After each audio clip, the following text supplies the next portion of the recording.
Hoje eu estou aqui junto com as dezenas de outros jovens que eles acham que pode encontrar propósito, que pode encontrar lazer, que pode encontrar diversão fora de lugares que possam ser degenerados.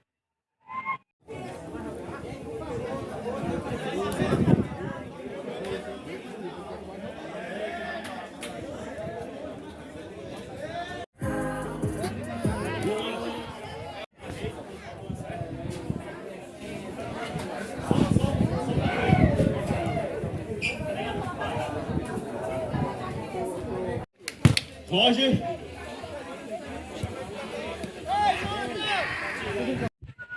Fala galera, tudo bem com vocês? Passando aqui rapidinho para trocar mais uma ideia, como sempre, eu adoro conversar com vocês. Sempre dou uma olhada nos comentários que eu recebo, sempre dou uma curtida, sempre gosto de ver o que é que vocês estão comentando. Então eu convido vocês para cada vez mais mandarem feedback, para vocês cada vez mais deixarem sugestões. Isso me ajuda a evoluir o canal e poder continuar aqui trocando essa ideia com vocês, que para mim é muito gratificante, né? Mas no vídeo de hoje, né, eu estou aqui numa tarde de lazer com o pessoal.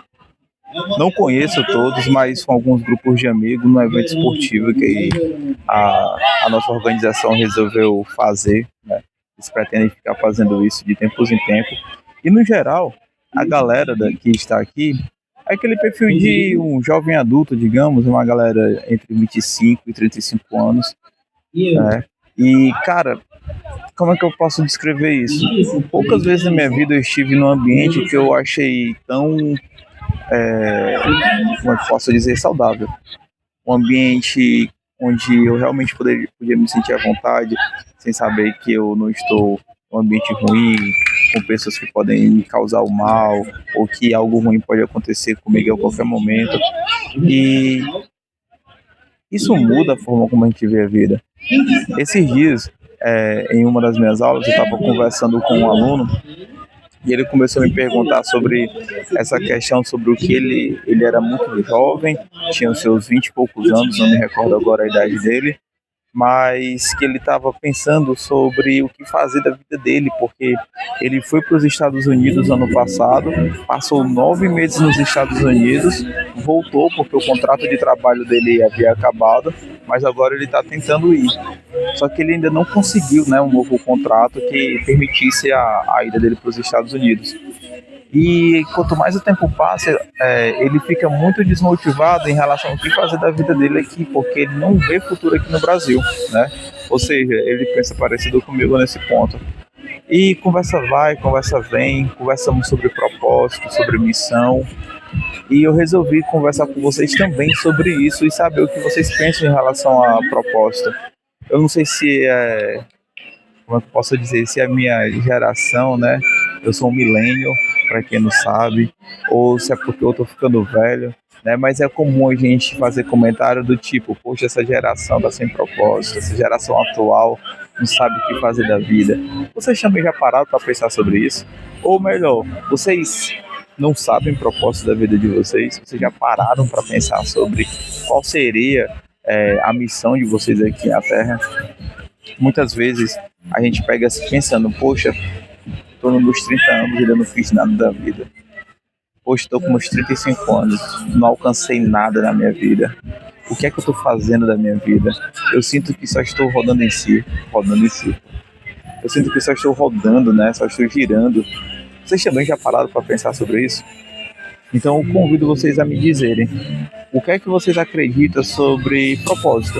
O que é propósito para vocês? Ou melhor, vocês acham também que essas pessoas hoje, elas não têm mais propósito com a vida?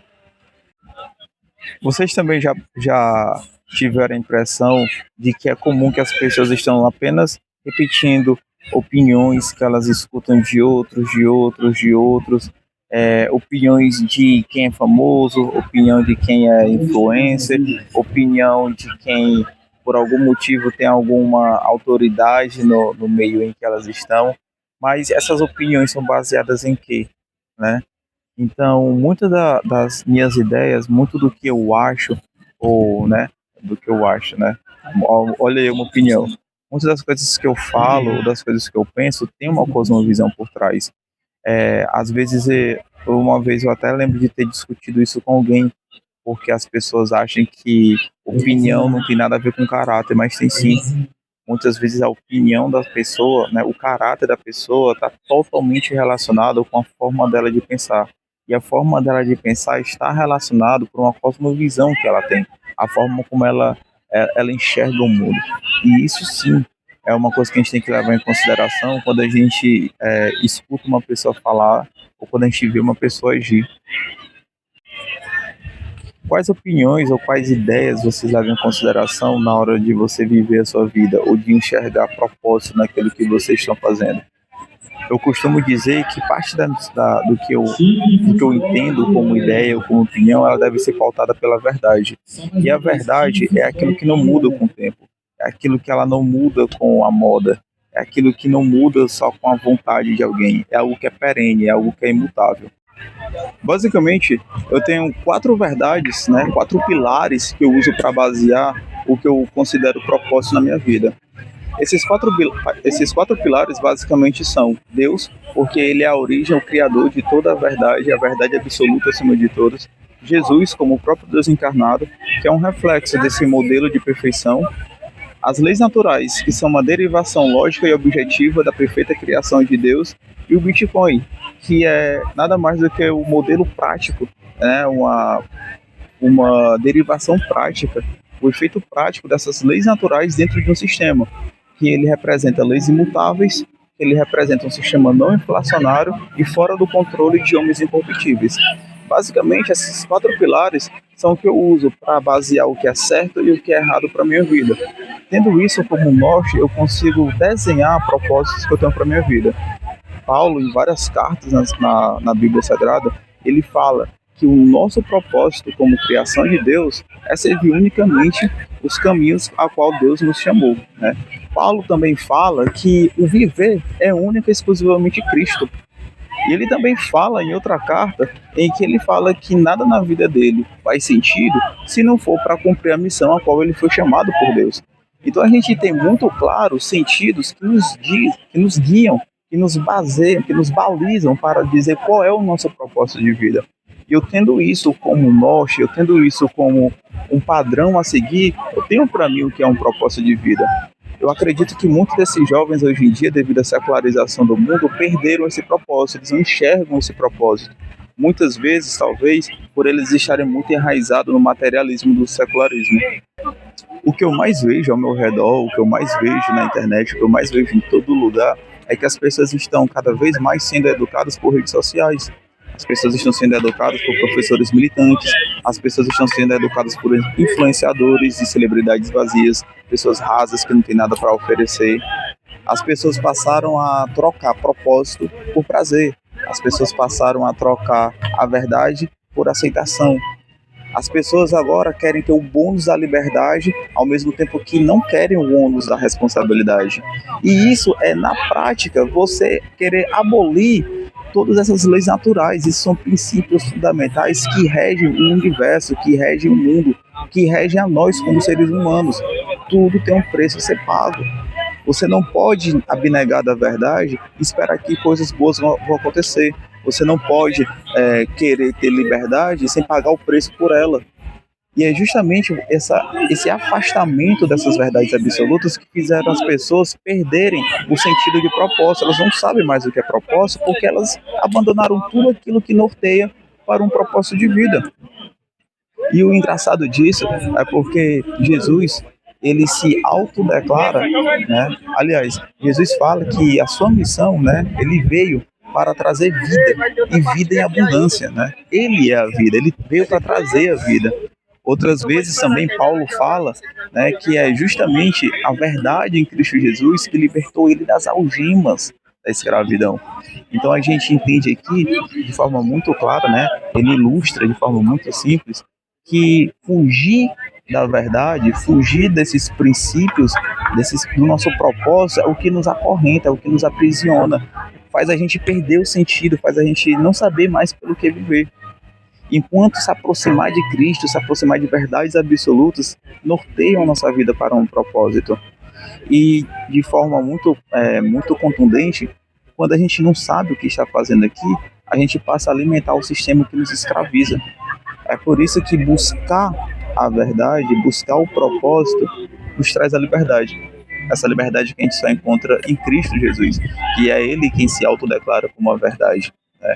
Então, quando a gente se aproxima de valores que são verdades absolutas, a gente tende a nortear a nossa vida para o que é perfeito, de acordo com a vontade de Deus. Agora sim, eu não estou dizendo que é fácil. Na minha opinião, ter uma vida com propósito é muito difícil. É por isso que muitas vezes Deus fala que para você segui-lo, você tem que literalmente pegar uma cruz, literalmente, né? Eu usei a palavra literalmente de forma errada, né? Mas Cristo fala que se você quer segui-lo, você tem que negar a si mesmo, pegar a sua cruz e caminhar, né? A Bíblia muitas vezes utiliza da figura de linguagem deserto para você falar do seu caminho, né? Porque realmente é algo difícil. Mas é justamente nesse lugar, nesse âmbito de escassez, nesse ambiente de dificuldade, que você vai melhorar como homem, que você vai crescer como homem, que você vai se desenvolver como pessoa, não é por acaso. Eu ainda digo um pouco mais, a busca pelo propósito é você nadar contra a maré. Você vai ver massas de pessoas indo numa direção enquanto você está indo na direção contrária. Não é fácil. Você vai ser chamado de radical. Você vai ser excluído porque as pessoas acham que você é o diferentão. Mas não é. Você não está sendo radical. Esse termo radicalização ele foi banalizado de uma forma estúpida. Porque ser radical nada mais é do que você falar a verdade em todas as etapas em que ela é uma verdade. Se você fala uma verdade e essa verdade ela deriva em um outro argumento, esse argumento ele é verdadeiro. Se ele extrapola para um outro argumento verdadeiro, continua sendo verdadeiro.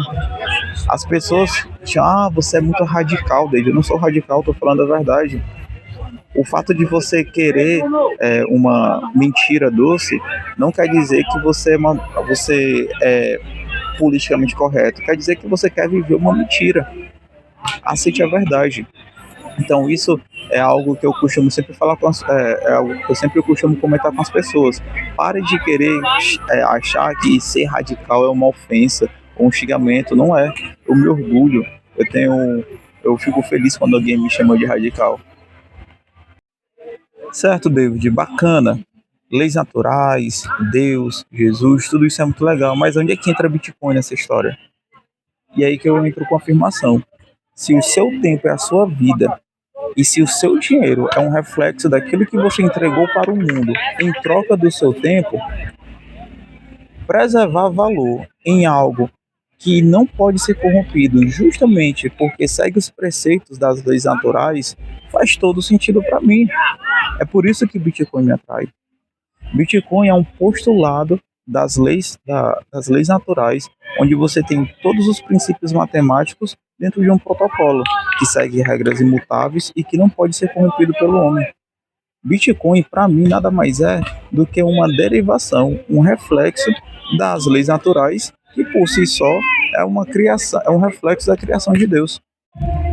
Agora, só para concluir tudo que eu estava comentando até agora, ter uma vida com propósito nada mais é do que ter uma bússola, que ela tem valores inegociáveis porque ela mira para um único lugar, que é a verdade absoluta, aquela verdade que ela é derivada do Deus Todo-Criador, apenas isso. Quando você tem um código de conduta baseado em apenas uma única direção, você está seguindo esses propósitos, né?